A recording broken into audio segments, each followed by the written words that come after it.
En medio del tenso silencio de un auditorio revestido de cristal y acero, Santiago Fernández, con sus impecables 38 años, se preparaba para el ápice de su carrera.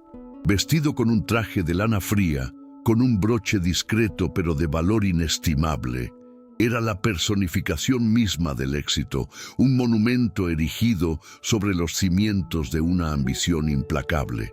Pero detrás de la máscara de indiferencia, sus ojos, profundos y cansados, delataban el vacío. Se veía a sí mismo como el tigre solitario de su propio emblema corporativo, un depredador en la cima de la cadena, pero condenado a la soledad, una sombra del niño de 15 años que fue dejado en un orfanato, con una promesa jamás cumplida, que lo motivó, pero jamás lo consoló.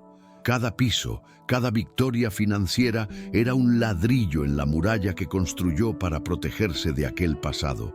El reflejo de la caótica metrópolis de Sao Paulo, filtrado por la fría luz del invierno, servía como un escenario distorsionado de su propia historia. Un tapiz de rascacielos que escondía sótanos de miseria y soledad, de donde él había huido. El éxito para él no era una meta, sino una armadura forjada en el fuego del abandono, un grito silencioso de que era más fuerte que la mujer que lo había dejado. Aquel auditorio, con sus paredes de cristal que revelaban la ciudad abajo, era su castillo, un símbolo de la distancia infranqueable entre la humildad de su pasado y la riqueza de su presente. Era el escenario para su redención final, la fusión que solidificaría su posición en el mundo y que borraría de una vez por todas el recuerdo de una infancia marcada por la pobreza y el dolor. La multitud de ejecutivos, elegantemente vestidos y con miradas de admiración, lo observaba en un silencio reverencial. Veían al genio, al visionario, al hombre que transformó un sueño en un imperio de miles de millones de dólares. Pero lo que no veían era el vacío detrás de los ojos fríos. No sabían que cada cifra en el informe financiero era un eco del dolor de una promesa que guardaba en su pecho. Era un misterio, un secreto que el tiempo no había curado. En un mundo donde todo se compraba, la paz era el único bien que su dinero no podía adquirir. Y si alguna vez has sentido que perdiste algo importante por orgullo, prepárate para lo que viene a continuación. El escenario, con su brillo artificial, parecía un altar para su ego, y el pesado silencio en la sala, amplificado por la expectación, era casi palpable. Santiago respiró hondo, ajustándose la solapa de su traje, la tela cara rozando su piel como un recordatorio constante de que ya no era aquel muchacho. Estaba a punto de iniciar su discurso, de puntuar cada logro y de prever un futuro de dominio tecnológico. La voz metálica del micrófono parecía lista para amplificar su arrogancia, cuando un ruido inesperado rompió la solemnidad. Un cubo de limpieza, un sonido ahogado, pero extrañamente disonante, le hizo levantar la mirada, su atención desviada del guión mental que había ensayado durante semanas. El ruido del cubo al caer resonó, trayendo un breve momento de curiosidad para todos. Un joven becario, pálido de vergüenza, se apresuraba a recoger los materiales de limpieza que se habían esparcido. En ese instante, una figura surgió en el escenario con un trapo de piso en las manos, un fantasma del pasado irrumpiendo en el presente. El uniforme gris, raído por el uso, y el delantal manchado contrastaban de forma brutal con el escenario de lujo. Los zapatos, sencillos y gastados de la mujer, parecían pisar directamente en el corazón de Santiago, aplastando la realidad que él había construido. La mujer tenía 55 años, pero el tiempo y la vida le habían dado una apariencia mayor. Su rostro, marcado por arrugas profundas, y las manos ásperas, con cicatrices de una vida de trabajo pesado, eran un libro abierto de dolor y sacrificio. Se agachó para ayudar al joven, sin percibir el torbellino que había provocado. Era Isabela Rossi, una de las muchas empleadas de la limpieza, un rostro anónimo en la gigantesca máquina que era la empresa de Santiago. Pero en aquel momento, para Santiago, ella no era solo una empleada, era el pasado, la pobreza, el dolor y la promesa. La escena, que para los demás era un pequeño incidente, para Santiago era un desastre épico. La mujer, ajena a las miradas tensas, recogía los materiales con una dignidad silenciosa que lo avergonzó. Se sintió transportado a una realidad que pasó la vida entera intentando borrar, pero que ahora, de forma aterradoramente real, estaba justo ahí, frente a él. Y lo que vio en aquellos ojos, en la piel marcada por el tiempo, lo cambiaría todo. Pero fue cuando ella levantó la cabeza que el mundo de Santiago se derrumbó. Los ojos, un verde otoñal, cansados, pero llenos de una bondad profunda, eran inconfundibles. La mancha de nacimiento en el cuello que él había besado 1000 veces en la infancia. La pequeña medalla de Nuestra Señora que ella siempre usaba colgando de su cuello. Era como si el tiempo en una cruel ironía se hubiera contraído y el fantasma del pasado se materializara ante él. No era una empleada, no era una extraña, era su madre, la mujer que pasó la vida intentando olvidar a quien jamás perdonaría, estaba allí.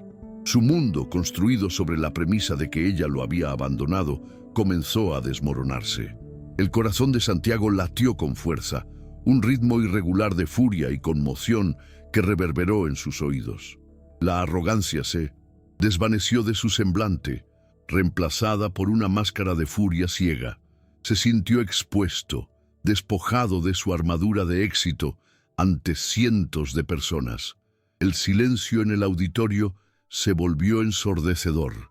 Cada segundo parecía una eternidad mientras recordaba el rostro de una mujer más joven, la última vez que la había visto. Los recuerdos se desplegaron en un torbellino caótico.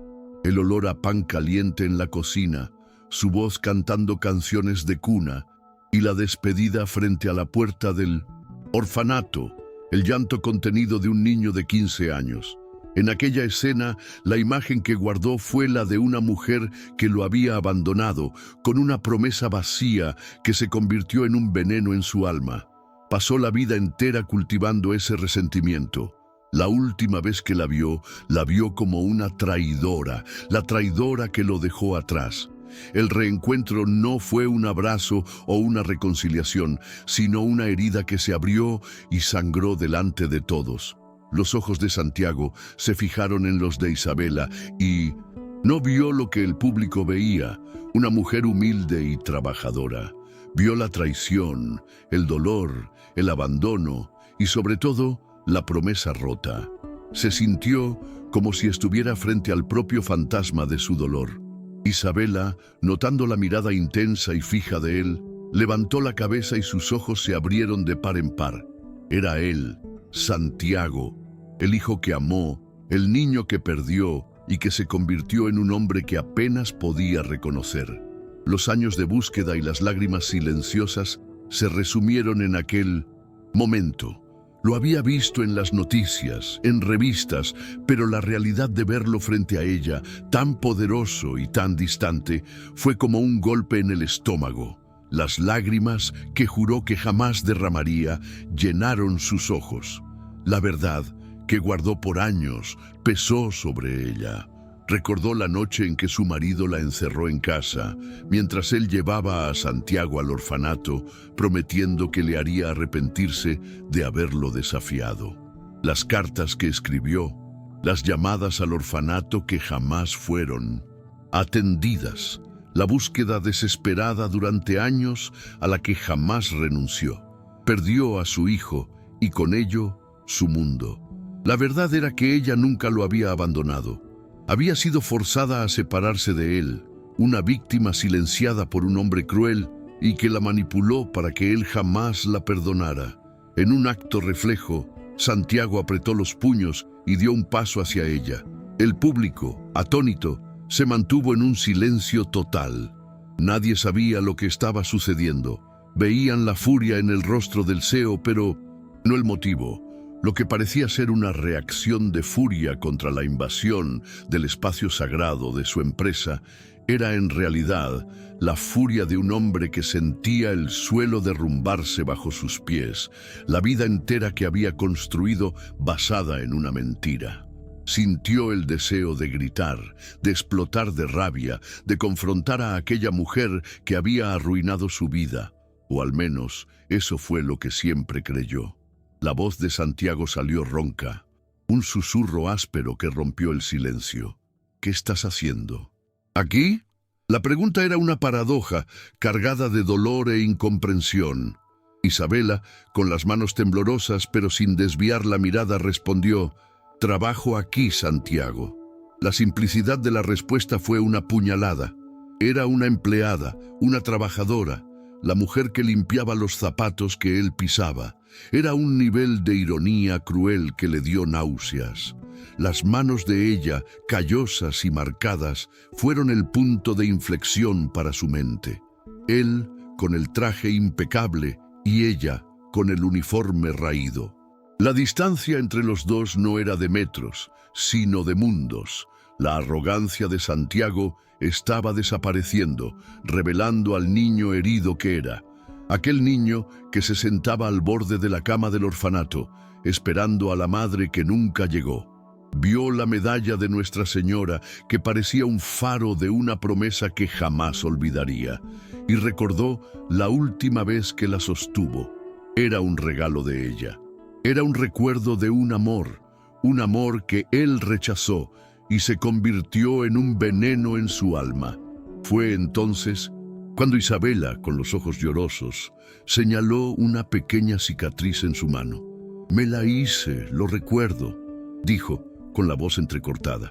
«Cuando tenías fiebre y te di un baño de agua fría, me arañaste sin querer». Santiago sintió que se le cerraba la garganta.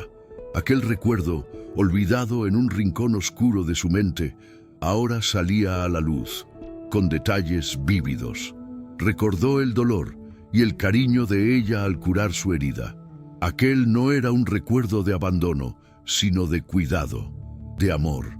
La mentira que había creído toda su vida comenzó a desintegrarse. La verdad, que estaba escondida en un baúl de secretos, comenzó a revelarse.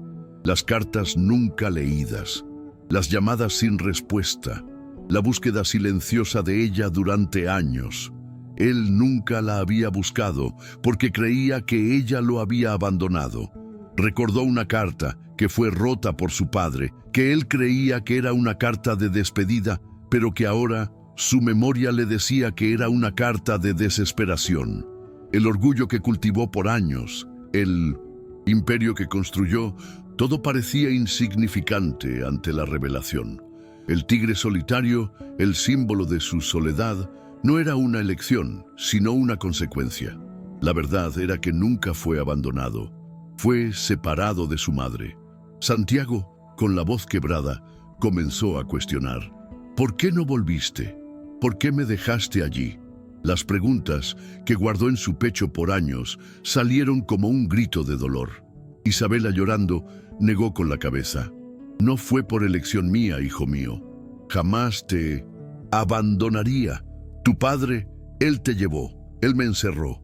Dijo que me haría pagar, me castigaría por atreverme a contradecirlo.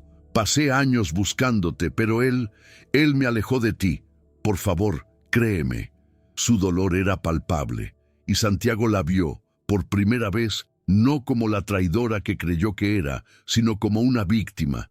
Las palabras de Isabela fueron la llave que abrió la puerta del dolor de Santiago. La frialdad de su armadura se rompió, y lo que quedó fue un hombre herido, que por primera vez se permitió llorar. Las lágrimas, que contuvo por años, corrieron por su rostro, revelando la herida que pasó la vida entera intentando esconder. Ya no era el CEO de una empresa multimillonaria, sino el niño que fue separado de su madre y que vivió en un ciclo de odio y resentimiento. El orgullo que cultivó fue el veneno que le impidió encontrar la verdad. El tiempo, que creía que era su mejor aliado, era en realidad su mayor enemigo. El auditorio, que antes era silencioso, ahora hacía eco del llanto de un hombre. La escena era surrealista. El magnate de la tecnología, en su traje de $15,000, lloraba como un niño frente a la mujer que limpiaba sus oficinas. La imagen, tan contrastante, era un puñetazo en el estómago de todos los presentes. Lo que pensaban que era una historia de éxito era en realidad un cuento de dolor y sacrificio. La arrogancia que cultivó por años, el imperio que construyó, no valía nada si la verdad no lo liberaba. El tigre solitario, en un acto de vulnerabilidad, ya no estaba en la cima de la cadena alimenticia, sino más bien frente a su único refugio. La verdad, tan simple y dolorosa, lo liberó. El dolor que sintió por años ahora se convirtió en compasión. Ya no veía a la traidora, sino a la madre que perdió. La mujer que sacrificó todo para protegerlo, pero fue silenciada por un hombre que lo manipuló. La herida que cultivó por años ahora comenzaba a cicatrizar. El orgullo que lo hizo construir un imperio ahora era el veneno que le impedía reconciliarse. Tenía que elegir entre su orgullo y su paz. El dilema era claro: confrontar la verdad o ignorarla. El dilema moral y emocional era claro. Necesitaba tomar una decisión, pero la elección no era solo entre perdonar y reconciliarse. Era entre su orgullo y su paz. Podía alejarse, ignorar lo que vio y continuar con su vida, la mentira que vivió por años. Pero la verdad, que ahora sabía, lo perseguiría para siempre. La única forma de liberarse era confesar. Confesar a todos que la mujer que creyó que lo había abandonado era su madre. Y para hacer eso tendría que romper su armadura, exponerse y rendirse. La medalla de Nuestra Señora, que ella sostenía en sus manos temblorosas, parecía brillar. Era la conexión, el eslabón perdido entre los dos. Aquel pequeño objeto de fe que ella le dio era el único artículo que los unía. Era el símbolo de su amor incondicional, que fue silenciado por años. La vio en medio de las lágrimas. Su dolor era el dolor de él. Su sacrificio era su castigo. Y la única forma de redimirse era confrontar la verdad y abrazar a la mujer que perdió. El mundo, el imperio, la arrogancia, todo se volvió insignificante ante aquella mujer, que era lo único que necesitaba para ser feliz. La mirada de Santiago barrió a la multitud, que lo observaba en un silencio aturdido. Vio la sorpresa, la confusión y una pizca de desprecio. Él, el magnate, el arrogante, ahora se mostraba frágil. Aquel era el momento de su vida, el punto de inflexión que lo definiría para siempre. Podía disculparse, decir que fue un error y esconderse detrás de su armadura de éxito, pero sabía, en el fondo de su corazón, que la mentira lo asfixiaría. La verdad, que rechazó por años, era el aire que necesitaba para respirar. Recordó la pregunta que lo atormentó toda su vida: ¿por qué lo abandonó? La respuesta, que guardó en un baúl de secretos, ahora era su liberación. Santiago, con la voz entrecortada, levantó el micrófono de nuevo. Las manos que antes sostenían el control de un imperio, ahora temblaban. Se volvió hacia la multitud con una mirada que imploraba comprensión, pero a la que no le importaba el juicio. Miró a su madre, la mujer que lo amó y que fue separada de él por un monstruo, y supo lo que tenía que hacer. Necesitaba romper su armadura y rendirse. Necesitaba a su madre y ella necesitaba su perdón. Era la única forma de liberarse. Esta mujer, comenzó con la voz quebrada, no es solo una empleada de la limpieza, es mi madre. El silencio que antes era tenso, ahora se convirtió en un shock total. Las palabras que guardó por años salieron como un grito de dolor y arrepentimiento. La multitud, que lo veía como un dios, ahora lo veía como un hombre roto que confesó su dolor ante todos. Los rostros que antes eran de admiración, ahora eran de sorpresa, de incomprensión y de una pizca de lástima. Pero a él no le importaba. La verdad era más importante que su reputación. Las lágrimas de Isabela corrieron por su rostro, el uniforme raído, ahora un símbolo de su resiliencia. No le importaba lo que los demás pensaran. Lo único que importaba era la confesión de su hijo, la prueba de que su dolor no fue en vano. El amor que guardó por años ahora se manifestó en un gesto de perdón. Extendió la mano, el dedo tembloroso, y tocó el rostro de su hijo, el mismo rostro que besó cuando era un niño. Aquel gesto, que para los demás era un pequeño acto de afecto, para los dos era la cura. El toque de la mano de su madre fue como una descarga eléctrica. Sintió la paz que pasó la vida entera buscando. El dolor, la rabia, el resentimiento, todo se desvaneció. Era el tigre solitario, pero ahora tenía a su familia, su refugio, su salvación. El imperio que construyó era solo un castillo de arena, pero la conexión con su madre era una roca. Se arrodilló, sin importarle la multitud, y abrazó a su madre, el traje de $15,000 mezclándose con el uniforme raído. Era un abrazo de perdón, de reconciliación, de amor. El auditorio, que antes era el escenario de su arrogancia, ahora era el escenario de su redención.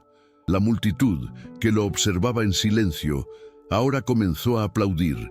Los aplausos no eran para el magnate, sino para el hombre que tuvo el coraje de ser vulnerable. La escena tan improbable era una lección para todos los presentes. La riqueza, el poder, la fama, todo se vuelve insignificante si el corazón está vacío. La reconciliación, que parecía imposible, se hizo real. El orgullo, que lo aprisionó por años, ahora lo liberó. La herida que cultivó por años, ahora comenzaba a cicatrizar. Santiago se levantó de la mano de su madre y la condujo al frente del escenario. No necesitaba palabras. El gesto hablaba más fuerte que cualquier discurso. La miró a los ojos y no vio a la mujer que lo abandonó, sino a la mujer que lo salvó. La vida, que vivió en un ciclo de odio y resentimiento, ahora se convertía en un ciclo de amor y perdón. La reconciliación que jamás imaginó era su salvación. Y la pregunta que lo atormentó por años ahora se convertía en una respuesta. La escena final se resumió en una pregunta silenciosa. Después de tanto tiempo, ¿es posible curar una herida tan profunda y dolorosa con solo una palabra? Y la respuesta que la escena se encarga de dar es que la verdad, el perdón, el amor y la vulnerabilidad son las únicas palabras que pueden curar cualquier herida. Algunas lecciones de la vida solo llegan demasiado tarde. Si esta historia te conmovió, compártela.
En el corazón palpitante de la metrópolis, donde los rascacielos arañaban el cielo como agujas de acero y cristal, el restaurante Le Ciel era un Olimpo para los mortales adinerados.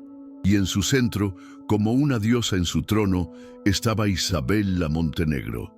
A sus 40 años, era una obra de arte esculpida en hielo y ambición, vestida con seda que susurraba promesas de poder y adornada con diamantes que centelleaban como estrellas cautivas. Su rostro, perfectamente simétrico, rara vez traicionaba emoción, pues para Isabella el control no era solo una estrategia, sino la esencia misma de su existencia. Su mundo era un castillo de cristal, meticulosamente construido sobre la base de una imagen impecable, y su matrimonio con el carismático Ricardo Montenegro era la viga maestra que sostenía toda la estructura. Moviéndose silenciosamente por las mesas, casi como un fantasma en el banquete, estaba Sofía, de 26 años. Su uniforme, inmaculadamente limpio, no podía ocultar el cansancio que pesaba sobre sus hombros, una carga heredada de largas jornadas y sueños aplazados. Sus ojos, de un marrón profundo, observaban todo con una intensidad que pasaba desapercibida para la clientela rica, que la veía solo como una extensión del mobiliario, un engranaje funcional en la máquina del lujo. Para personas como Isabella, Sofía era invisible, una figura anónima cuyo propósito era servir y desaparecer. Pero la invisibilidad, a veces, concede un poder singular, el de ver la verdad que se esconde detrás de las máscaras relucientes, una verdad que se acumulaba en su pecho como una tormenta a punto de estallar. El ambiente era una sinfonía de opulencia contenida. El suave tintineo de cubiertos de plata contra la porcelana fina, el murmullo de conversaciones sobre fusiones y adquisiciones, el aroma de trufas blancas y vinos añejos. Isabella absorbía todo aquello como si fuera oxígeno, cada detalle reforzando su posición en la cima de la cadena alimentaria social. Observaba el ballet de los camareros con una mirada crítica, notando el más mínimo fallo, la menor desviación de la perfección. Para ella, el mundo era un reflejo de sí misma y exigía que fuera impecable. Su marido, Ricardo, debería llegar en cualquier momento, y la noche, como todas las demás, debía transcurrir sin incidentes, un testimonio público de su vida perfectamente orquestada, de su matrimonio inquebrantable y de su poder incontestable.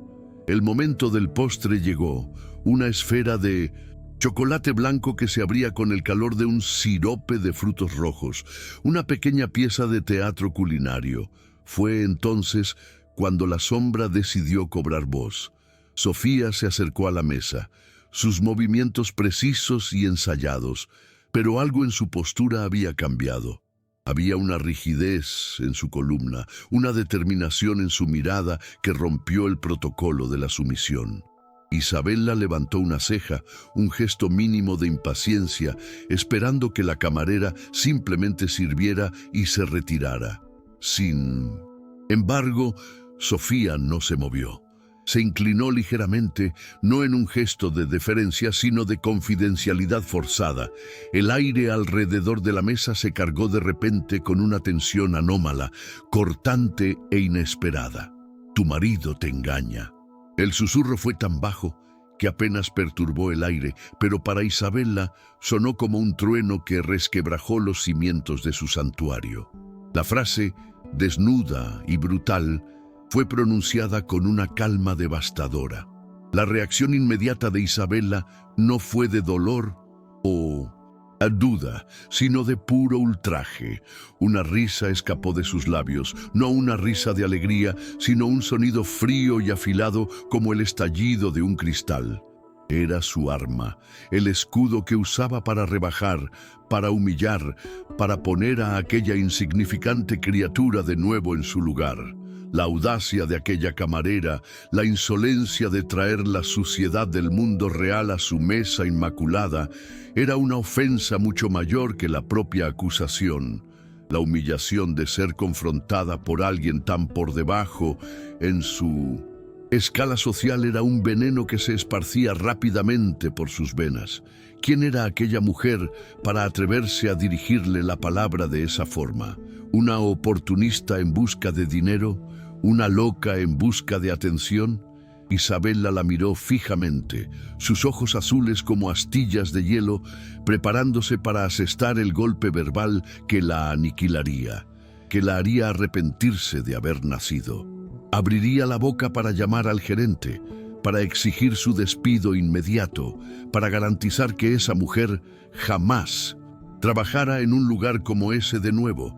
Pero al ver la ausencia de miedo en los ojos de Sofía, una extraña vacilación la detuvo. Allí no había avaricia, solo un dolor antiguo y resuelto. Y lo que vio esa noche lo cambiaría todo, pues la verdad estaba a punto de materializarse, destruyendo la frontera entre su mundo y el de ella. Si sientes curiosidad por saber cómo una simple camarera pudo sacudir un imperio, suscríbete al canal y comenta desde qué ciudad sigues esta historia. Antes de que Isabela pudiera articular su furia, Sofía se enderezó y, con un movimiento casi imperceptible, dejó algo sobre la servilleta de lino blanco. No era una foto, un billete o cualquier prueba vulgar que Isabela pudiera esperar. Era un objeto pequeño, de brillo discreto, un llavero de plata en forma de ángel, con las alas delicadamente trabajadas. Sofía dio un paso atrás, su rostro una máscara de seriedad, y se retiró con la misma discreción con que había servido toda la noche, desapareciendo entre las otras mesas. Isabela se quedó paralizada, la risa congelada en sus labios, el insulto olvidado. Sus ojos estaban fijos en el pequeño ángel de metal, un objeto tan banal y al mismo tiempo terriblemente familiar. El mundo a su alrededor comenzó a distorsionarse. El zumbido del restaurante se retiró a un silencio ensordecedor en su mente. El toque frío del metal en su palma fue como un choque, una descarga eléctrica que viajó por su brazo y se alojó en su corazón. Isabela tomó el pequeño ángel y el mundo a su alrededor se deshizo. El sonido de las conversaciones, el tintineo de los vasos, todo se transformó en un zumbido distante y sin sentido. El peso del llavero era desproporcionado a su tamaño, cargado con el peso de una década de recuerdos deliberadamente enterrados. Aquel no era un objeto cualquiera, era un artefacto de una vida pasada, un fantasma de plata que había regresado para atormentarla. Su aliento se quedó atrapado en la garganta, y por primera vez en años, la reina de hielo sintió el terror de perder completamente el control, de ver su reflejo resquebrajarse en el espejo. Imágenes inundaron su mente, nítidas y dolorosas. Un jardín soleado, el olor a hierba recién cortada y el sonido de dos risas jóvenes. Se vio a sí misma, más joven, más suave, entregando un llavero idéntico a Leticia, su mejor amiga, la hermana de Sofía. «Para que te proteja siempre», le dijo, «incluso cuando yo no esté cerca». Leticia lo sostuvo como si fuera un tesoro. Sus ojos, brillando de gratitud, eran inseparables, dos mitades de la misma alma navegando por la juventud con la ingenua certeza de que su amistad era una fortaleza impenetrable. La memoria era tan vívida que Isabela casi podía sentir el calor de aquel sol en su piel, un calor que contrastaba brutalmente con el frío que ahora la consumía por dentro. De vuelta a la fría realidad del restaurante, la ausencia de Sofía era tan palpable como lo había sido su presencia momentos antes. Isabela escudriñó el Saint-Maxenti, salón con la mirada, pero la camarera se había disuelto en la multitud de uniformes, una aparición que vino, entregó su sentencia y desapareció. El pánico comenzó a burbujear bajo su compostura de acero. Ricardo llegaría en cualquier minuto, con su sonrisa perfecta y su traje impecable, y ella no sabía cómo podría mirarlo sin que la imagen de aquel ángel de plata le quemara en la retina. ¿Cómo podría sentarse frente a él, participar en la farsa de su matrimonio perfecto, cuando la prueba de la traición reposaba, gélida y acusadora, dentro de su bolso de diseñador? Su mente, entrenada para encontrar orden en el caos, luchaba desesperadamente por una explicación lógica. Tenía que ser una trampa, un chantaje cruel. Sofía debe haber descubierto sobre su antigua amistad con Leticia, tal vez incluso encontrado el llavero original y hecho una copia. Sí, eso era. Un intento desesperado de una mujer pobre para extorsionar dinero a una millonaria. Isabela se aferró a esa narrativa con todas sus fuerzas, tratando de reconstruir los muros de su castillo. Pero en el fondo de su alma, una voz gélida susurraba que la simplicidad del acto, la ausencia de una demanda, el dolor genuino en los ojos de Sofía, todo apuntaba a una verdad mucho más devastadora y personal. Mientras tanto, lejos de las miradas de la élite, en la zona de empleados, estrecha y ruidosa, Sofía se apoyó en un casillero de metal, el cuerpo temblando por la descarga de adrenalina. Sus manos, que habían sido tan firmes, al entregar el ángel, ahora temblaban incontrolablemente. No era miedo, era el peso de una promesa cumplida, el alivio doloroso de haber confrontado finalmente al monstruo en su guarida. Cerró los ojos y vio el rostro de su hermana, Leticia, no como la figura rota de los últimos años, sino como la joven vibrante que una vez fue. Esa noche no fue por venganza contra Isabela, a quien un día admiró de lejos, sino por justicia para Leticia, para dar voz a un sufrimiento que había sido silenciado por mucho tiempo. Entonces, Ricardo Montenegro entró en el restaurante, un dios entre los hombres. Alto, encantador, con una sonrisa que podría desarmar naciones, se movió por el salón como si fuera su dominio particular. Al llegar a la mesa, se inclinó para besar a Isabela, un gesto público de afecto que era parte de su marca registrada. Ella giró sutilmente el rostro, ofreciendo la mejilla, un movimiento casi imperceptible para el mundo, pero que para ella fue un acto de repulsa monumental. Ricardo no pareció notarlo, o tal vez eligió ignorarlo, ya sentándose y gesticulando al sumiller. Para Isabela, sin embargo, su toque fue como el de una serpiente, y su perfume caro de repente olía a mentiras y podredumbre. La cena se arrastró como una eternidad. Ricardo hablaba de sus negocios, de un nuevo yate que estaba pensando en comprar, de la agenda social para el próximo mes. E Isabela respondía con monosílabos, asintiendo y sonriendo en los momentos adecuados, una autómata, perfectamente programada.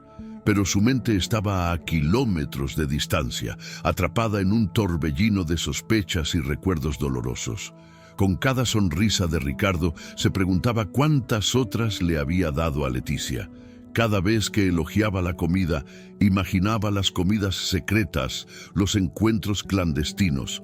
La comida en su plato sabía a ceniza y el vino caro bajaba como veneno por su garganta. En el silencio del coche de lujo, de camino a casa, la tensión era tan densa que se podía cortar con un cuchillo. Las luces de la ciudad pasaban como borrones de neón, reflejándose en los ojos vidriosos de Isabela. El interior del coche, que antes era su capullo de confort y estatus, ahora parecía una celda de prisión en movimiento, atrapándola junto al hombre que se había convertido en un completo extraño. Ricardo, sintiendo la extraña frialdad de ella, puso la mano sobre la suya en el reposabrazos. El gesto, que debería ser reconfortante, la hizo tensarse. Tuvo que usar toda su fuerza de voluntad para no retirar la mano, para no gritar y romper la farsa allí mismo, en medio del tráfico nocturno. La mansión los recibió con su grandiosidad fría y silenciosa. Cada salón inmaculado, cada obra de arte colgada en la pared, cada objeto de decoración elegido a mano por ella, todo parecía burlarse de ella. Aquella casa no era un hogar, era un museo de una vida que ahora sospechaba que era una completa fabricación. Mientras subía la gran escalera de mármol, se sentía como una intrusa en 1900. Su propio reino, el eco de sus pasos en el silencio, era el único sonido, marcando el ritmo fúnebre de la muerte de sus ilusiones. Entró en su vestidor, un santuario de alta costura, y las filas de vestidos y zapatos de diseñador parecieron una armadura inútil contra el dolor que la desgarraba por dentro. Más tarde, en el santuario de su dormitorio, decidió tantear el terreno. La confrontación directa no era su estilo, prefería la precisión quirúrgica. Mientras Ricardo se aflojaba la corbata, frente al espejo, ella se acercó, su voz un hilo de seda cuidadosamente controlado. «Hoy me acordé de Leticia», dijo, observando su reflejo. «Ha pasado tanto tiempo desde que la vi. ¿Aún te acuerdas de ella, querido?». Clavó los ojos en su rostro en el espejo, buscando el más mínimo tic, la menor vacilación, la menor señal de que la roca de su compostura escondía algo podrido debajo. La pausa fue casi imperceptible, una fracción de segundo en la que los hombros de Ricardo se tensaron antes de relajarse. Se dio la vuelta con la sonrisa aún en su lugar, pero sus ojos no sonreían. «Leticia, claro, tu pobre amiga, qué pena lo que le pasó a la fortuna de su familia, una historia triste», dijo, su voz un pozo de falsa simpatía. «Pero ¿por qué pensar en eso ahora, mi amor? Tenemos cosas mucho más agradables de las que preocuparnos». La forma en que desvió el tema, la manera en que invalidó su pregunta, fue más reveladora que cualquier confesión. La negación fue tan perfecta, tan pulida, que sonó como la más pura verdad de la mentira. En ese instante, otra memoria, aún más amarga, emergió de las profundidades de la conciencia de Isabela, el día en que ella misma asestó el golpe final a su amistad con Leticia. Después de la quiebra de su familia, Leticia la buscó, no por dinero, sino por apoyo, por un hombro amigo. E Isabela, con el corazón ya endurecido por la ambición, le ofreció un cheque y un discurso frío sobre cómo sus mundos ya no eran compatibles. «Es por tu propio bien, Leti. Andar conmigo solo te haría sentir peor», había dicho, confundiendo crueldad con pragmatismo. El recuerdo ahora la quemaba con una vergüenza que no sentía en años, la percepción de que su arrogancia había dejado a su mejor amiga sola y vulnerable. El sueño esa noche fue un extraño, un visitante que se negó a entrar en su habitación. Isabela permaneció acostada, inmóvil, al lado del cuerpo caliente de su marido, sintiendo un frío glacial emanar de dentro de sí. La traición de Ricardo ya no era solo un acto de infidelidad, estaba intrínsecamente ligada a su propia traición a Leticia. Ella había descartado a su amiga cuando se convirtió en un inconveniente social, y Ricardo, como un depredador, había encontrado la presa que ella misma había herido y abandonado. La complicidad involuntaria en su propia desgracia era una píldora amarga, casi imposible de tragar. Y si alguna vez has sentido que perdiste algo importante por orgullo, prepárate para lo que viene a continuación. Cuando los primeros rayos de sol grises penetraron por las cortinas de seda, iluminaron a una nueva mujer. La reina de hielo se había derretido durante la noche, y en su lugar quedaba un núcleo de furia y resolución. El dolor no la había roto, la había forjado en algo más duro, más afilado. No iba a llorar, no iba a desesperarse, iría a la fuente de la verdad. Deslizándose fuera de la cama sin despertar a Ricardo, se vistió con una simplicidad calculada. Pantalones oscuros, un suéter de cachemir, sin joyas. Bajó al garaje y en lugar de tomar el coche con chofer, se metió en su propio descapotable deportivo, un acto de autonomía que no practicaba en años. El potente motor rugió y partió, dejando atrás su palacio de mentiras en busca de la devastadora verdad. El barrio de su juventud la recibió con una ola de nostalgia agridulce. Las calles eran más estrechas de lo que recordaba, las casas más modestas, pero había una vida palpitante allí que su mansión estéril jamás conocería. Los niños corrían en la acera, el sonido de sus risas resonando en el aire de la mañana, y los vecinos conversaban en las puertas. Era el mundo que ella había dejado atrás, el mundo de Leticia. Siguiendo un mapa mental polvoriento, encontró la casa pequeña, pero bien cuidada, donde vivía Sofía. Con el corazón martillando contra las costillas, salió del coche, sintiendo las miradas curiosas de los residentes sobre su vehículo caro, una nave espacial que había aterrizado en otro planeta. Sofía abrió la puerta incluso antes de que Isabella pudiera llamar, como si la estuviera esperando. No había sorpresa en su rostro, solo un agotamiento resignado. No la invitó a entrar. La conversación que necesitaban tener pertenecería al mundo exterior, en el pequeño porche con macetas de geranios. Isabella no recurrió a amenazas o acusaciones. La arrogancia había sido purgada de ella durante la larga noche.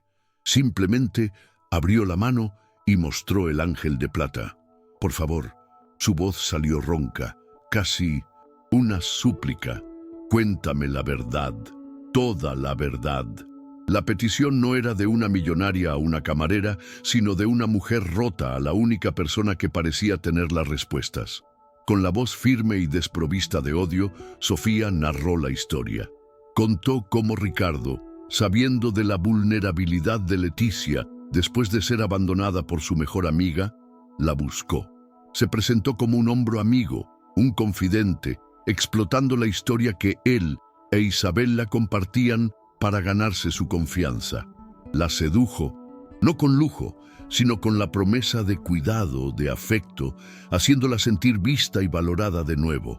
Fue un asedio lento y calculado, una telaraña tejida con medias verdades y una crueldad disfrazada de compasión. La hizo creer que era un refugio seguro en medio de su tormenta personal. La parte más cruel vino después, una vez que Ricardo consiguió lo que quería, no el cuerpo de Leticia, sino la profanación de un recuerdo, un acto de poder secreto sobre Isabella. La descartó. Su interés se desvaneció tan rápidamente como había surgido, dejando a Leticia en un estado de confusión y dolor aún más profundo que antes. La traición del hombre que pensaba que la amaba, sumada al dolor de la amistad perdida con Isabella, fue un golpe del que nunca se recuperó. Se sumergió en una depresión silenciosa, una sombra de sí misma, aferrándose a aquel pequeño ángel de plata como el último vestigio de un mundo donde un día había sido feliz y amada. Cada palabra de Sofía era un clavo siendo martillado en el ataúd de la vida de Isabella.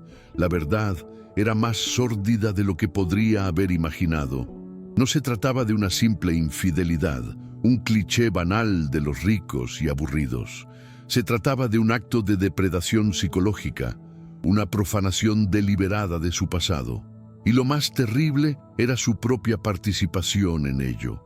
Su frialdad, su decisión de cortar a Leticia de su vida por conveniencia social, había creado el vacío perfecto para que Ricardo lo llenara con su veneno. No era solo una víctima de la traición de él. Había sido, sin saberlo, su cómplice, la arquitecta de la vulnerabilidad de su mejor amiga.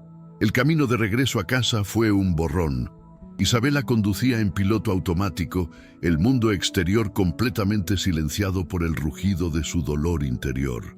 Al entrar en la mansión, el silencio la saludó como a un viejo amigo. Ricardo estaba en la sala de estar, leyendo el periódico, la imagen de la normalidad. Levantó los ojos cuando ella entró, una pregunta en su rostro, tal vez esperando una excusa por su extraño comportamiento.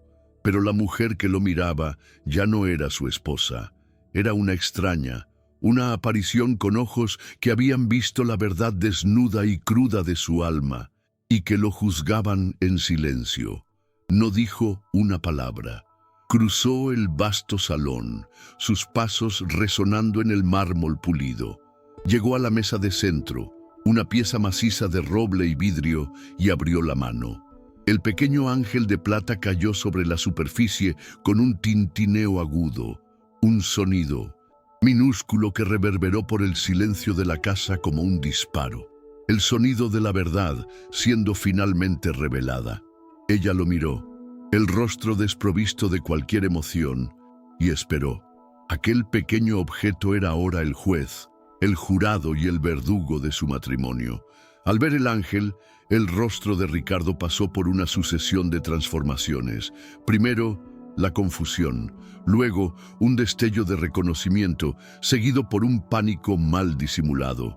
La máscara de encanto y control que había usado toda su vida, finalmente se hizo añicos. Intentó mentir, tartamudeando sobre coincidencias, sobre malentendidos. Intentó manipular, acusándola de estar paranoica. Pero la presencia sólida e irrefutable de aquel ángel lo desarmó por completo. Sus negaciones se volvieron débiles, patéticas, hasta que finalmente se desmoronaron en una confesión distorsionada, llena de autocompasión e intentos de culpar a la inestabilidad de Leticia. Isabela escuchó su monólogo patético, no sintiendo el dolor agudo de la traición, sino una especie de claridad glacial. El hombre frente a ella no era el magnate poderoso que admiraba, ni el marido encantador que creía amar. Era una criatura pequeña y débil, un parásito emocional que se alimentaba de la vulnerabilidad ajena para inflar su propio ego frágil. Todo su imperio, su confianza, su persona pública, todo estaba construido sobre la explotación silenciosa de los demás.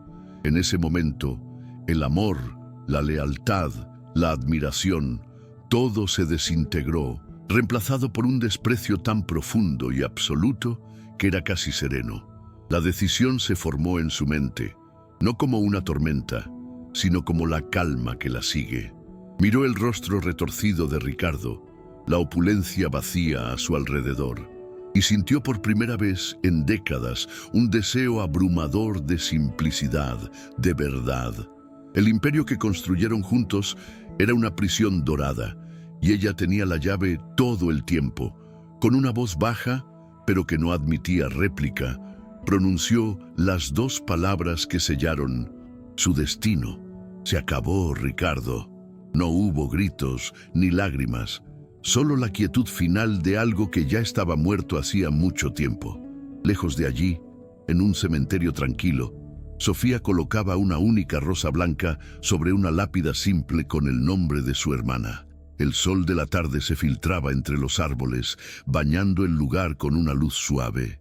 En su rostro no había triunfo, solo una paz melancólica. «Descansa ahora, hermana», susurró al viento. La justicia no fue hecha con venganza, sino con la verdad siendo dicha. Su misión estaba cumplida. No se trataba de destruir la vida de Isabela, sino de garantizar que el sufrimiento de Leticia no fuera olvidado, que su historia fuera finalmente escuchada. Los meses siguientes fueron un borrón de eficiencia silenciosa para Isabela. Se movió como una cirujana, extirpando el cáncer de su vida con precisión clínica.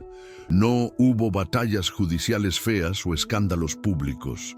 Renunció a su parte en el Imperio Montenegro, tomando solo los bienes que eran suyos antes del matrimonio. Se deshizo de la mansión, de los coches, de las joyas, de toda la parafernalia de una vida que ya no le pertenecía. Cada objeto vendido, cada documento firmado, era un paso hacia una libertad que apenas sabía que deseaba. Era un proceso de desapego, de despojarse de la piel que la asfixiaba. En una habitación de hotel anónima, en una noche cualquiera, realizó el ritual final. De pie frente al espejo, se quitó el pesado collar de diamantes que había usado en la fatídica noche en el restaurante.